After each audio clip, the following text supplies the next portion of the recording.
আমরা অল্প দিনে একটা ইংলিশ কোর্স শুরু করেছি। তো আজকে আমাদের ৫ নম্বর ক্লাস। তো আজকে আমরা শিখব ডব্লিউএইচ কোয়েশ্চেন কোথায়, কোথায় ব্যবহার করতে হয় এবং কিভাবে ব্যবহার করতে হয় সেইগুলো নিয়ে আজকে আলোচনা করব। তো আজকে যারা নতুন তাদেরকে বলব যে আগেকার ক্লাসগুলো দেখে নিন। তাহলে আপনার আজকের ক্লাসগুলো শিখতে অনেক সুবিধা হবে। তো আবারও বলছি, যারা আগের ক্লাসগুলো দেখেন নাই তাদেরকেও বলব যে আগের ক্লাসগুলো দয়া করে দেখে নিন। তাহলে আজকের ক্লাসগুলো শিখতে অনেক সুবিধা হতে পারে। তো কথা না বাড়িয়ে চলো শুরু করা যাক। হোয়াট হোয়াট মানে কি? এটা ব্যবহার করা হয় আস্কড ফর ইনফরমেশন। কোনো কিছুর ইনফরমেশন দিতে হোয়াট ব্যবহৃত হয়। ফর এক্সাম্পল, সে কি বলেছিল? সে কি বলেছিল? What did he say? What did he say? সে কি বলেছিল? তুমি কি কিনেছিলে? তুমি কি কিনেছিলে? What did you buy? What did you buy? এখানে বাই মানে কিনেছিল। এরপর হোয়াটসঅ্যাপ। হোয়াটসঅ্যাপ অর্থ কি খবর? আপনাকে ইংলিশে কথা বলতে গেলে এই ছোট ছোট বাক্য আপনাকে জানতে হবে। এরপর কিসের জন্য? কিসের জন্য? What for. হোয়াট ফর অর্থ কিসের জন্য। এরপর ওটা কি? What is that. What is that অর্থ ওটা কি। আমি আবারও বলছি, ইংলিশে কথা বলতে গেলে আপনাকে এই ছোট ছোট বিষয়গুলো খুব ভালো করে বুঝতে হবে। কি ঘটেছিল অথবা কি হয়েছিল এর অর্থ হবে হোয়াট হ্যাপেন্ড। হোয়াট হ্যাপেন্ড অর্থ কি ঘটেছিল।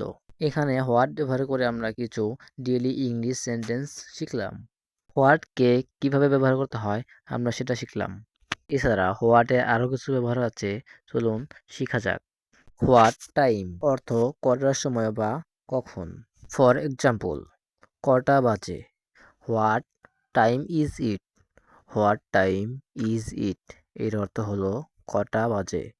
আমি আবারও বলছি, আপনাকে ইংলিশে কথা বলতে গেলে এই ছোট ছোট সেন্টেন্সগুলো আপনাকে খুব ভালো করে মনে রাখতে হবে। তাহলে আপনি ইংরেজি বলতে পারবেন। এরপর তুমি কখন বাসায় যাবে এর ইংরেজি হবে what time do you go home.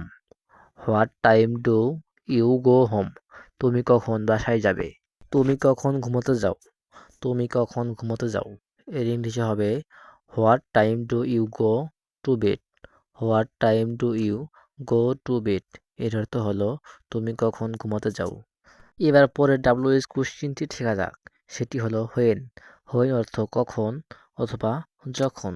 সময় সম্পর্কে জানতে আমরা হোয়েনকে ব্যবহার করে থাকি। ফর এক্সাম্পল, আমরা কখন খেতে পারি। আমরা কখন খেতে পারি এর ইংলিশে হবে when can we eat. When can we eat এখানে ইট মানে খাওয়া আর হোয়েন মানে কখন। এরপর তুমি কখন যাবে। When will you leave. When will you leave তুমি কখন যাবে। এখানে লিভ মানে যাওয়া অথবা ত্যাগ করা। এখন আমরা হোয়ার এর ব্যবহার সম্পর্কে একটু ধারণা নেব। হোয়ার অর্থ কোথায়। কোনো স্থান সম্পর্কে জিজ্ঞাসা করতে আমরা হোয়ারকে বেশি ব্যবহার করে থাকি। চলুন শুরু করা যাক। কোথায় যাচ্ছ ইংলিশে হবে হোয়ার আর ইউ গোয়িং।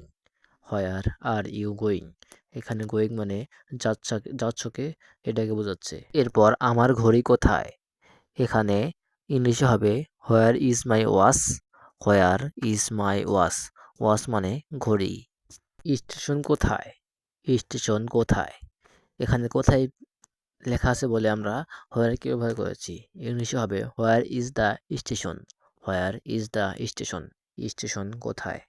এখন আমরা হোয়ের ব্যবহার সম্পর্কে ধারণা নেব। হোয়ে অর্থ কেন। হোয়ে অর্থ কেন। ফর এক্সাম্পল, কেন জিজ্ঞাসা করছো। কেন জিজ্ঞাসা করছো ইংলিশে হবে হোয়ে ডু ইউ আক্স। হোয়ে ডু ইউ আক্স। এরপর তুমি কাঁদছিলে কেন ইংলিশে হবে হোয়ে ডিড ইউ ক্রাই। হোয়ে ডিড ইউ ক্রাই এখানে কাদা মানে ক্রাই। এবার শিখব হুইস এর ব্যবহার। এবার শিখব হুইস এর ব্যবহার। হুইচ মানে কোনটি। ফর এক্সাম্পল, কোনটা ভালো। Which is better. Which is better এখানে বেটার মানে ভালো। তো প্রিয় বন্ধুরা, আজকে আমরা ডব্লিউএইচ কোশ্চেনের ব্যবহার সম্পর্কে ধারণা নিলাম। তো আগের ক্লাসগুলো যারা দেখেন নাই তাদেরকে অনুরোধ করবো যে আগের ক্লাসগুলো দয়া করে দেখে নিন। তাহলে আজকের ক্লাসগুলো অনেক বুঝতে সুবিধা হতে পারে। তো সবাইকে ধন্যবাদ। চ্যানেলটিতে সাবস্ক্রাইব করবেন এবং পাশে থাকবেন। ধন্যবাদ।